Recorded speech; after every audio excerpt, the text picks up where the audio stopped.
about something that went the wrong way, I believe. Crossfire Hurricane was mentioned by Senator Graham. There was a committee investigation into Crossfire Hurricane.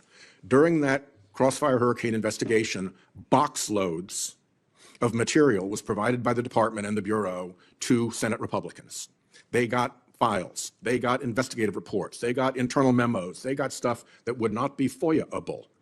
They really were able to do a deep dive because they got everything they asked for, even stuff that the FBI would ordinarily not produce. That was happening on that side of the aisle. For me, I had questions about Justice Kavanaugh's supplemental background investigation. And I asked for things like, what is the Department of Justice policy for how tip lines work? That's a FOIA-able question. I didn't get a single piece of paper. I asked for things like, what are the ground rules for investigations of supplemental background investigations? I didn't get a single piece of paper. Senator Graham called the Deputy Attorney General up into his office to say, will you guys please knock it off and give this guy some information? So, you know, I have lived the example of, if you're a Republican on this committee in a Republican administration, you get everything you ask for and more. And if you're a Democrat, you get zero. This may look like a senator pressing a nominee for routine assurances, but it's actually a stress test of how power interacts with accountability inside the justice system. What's really being tested here is whether law enforcement remains neutral when political stakes rise, or whether transparency becomes a privilege granted to allies and withheld from critics. This raises broader questions about equal oversight, institutional trust, and whether Americans can believe federal justice operates without partisan filters. In this video, we'll break down how this exchange exposes the tension between authority and accountability, and why the integrity of democratic oversight may hinge on what happens next. Senator Whitehouse. Thank you, Chairman. I'm going to try to fit in 2 questions in my 4 minutes. Lindsay, stick around because I'm going to say something nice about you. First, yes to 230. We've got to really work on that. There's a lot of support for fixing 230, in fact, outright repealing 230 in this committee. First question. Presumably, your commitment to fairly enforcing the law based on facts and evidence would also apply to environmental cases. Yes, Senator. I'm concerned because, you know, under Trump, criminal prosecutions for pollution dropped sharply in his first term.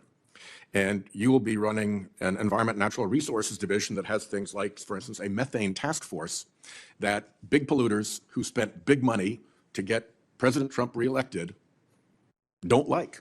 And they're going to be coming to you to say, hey, we don't want a whole lot of enforcement on this. Methane leaks, carbon dioxide leaks, it's a pollutant, polluting our water, polluting our air. What happens here isn't simply a policy conversation. It's a preview of whether enforcement decisions will be grounded in law or influenced by political and financial power. When enforcement softens, it's not neutrality. It's a structural signal that certain violators may operate with fewer consequences. That ripple pushes distrust outward, telling citizens that some laws matter only until they inconvenience someone influential. Will you be strong when that happens? Senator, if you haven't learned yet, I'm pretty strong and I'm pretty independent.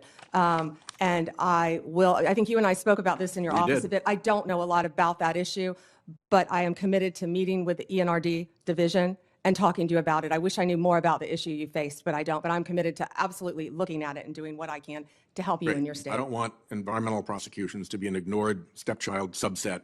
It's law just like any other law.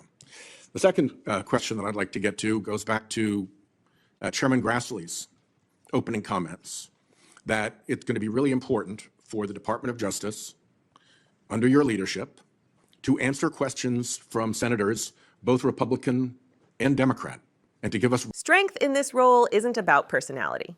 It's about resisting pressure from powerful actors who expect special treatment. Independence inside the Justice Department only has meaning when tested, and this exchange foreshadows those tests. If strength becomes selective, institutions weaken.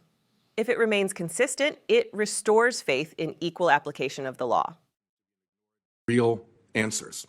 Sometimes the best oversight comes from the other party. And indeed, sometimes the best oversight comes from one senator who sticks to one issue and persists at it without necessarily support from the rest of the committee. And that oversight has been really consequential in the past, and it's really important. So Chairman Grassley has been very good about trying to enforce that rule. And I want to tell you just a quick story about something that went the wrong way, I believe. Crossfire Hurricane was mentioned by Senator Graham. There was a committee investigation into Crossfire Hurricane. During that Crossfire Hurricane investigation, box loads of material was provided by the department and the Bureau to Senate Republicans. They got files, they got investigative reports, they got internal memos, they got stuff that would not be FOIA-able. They really were able to do a deep dive because they got everything they asked for, even stuff that the FBI would ordinarily not produce. That was happening on that side of the aisle. For me, I had questions about Justice Kavanaugh's supplemental background. This isn't about one senator's inconvenience.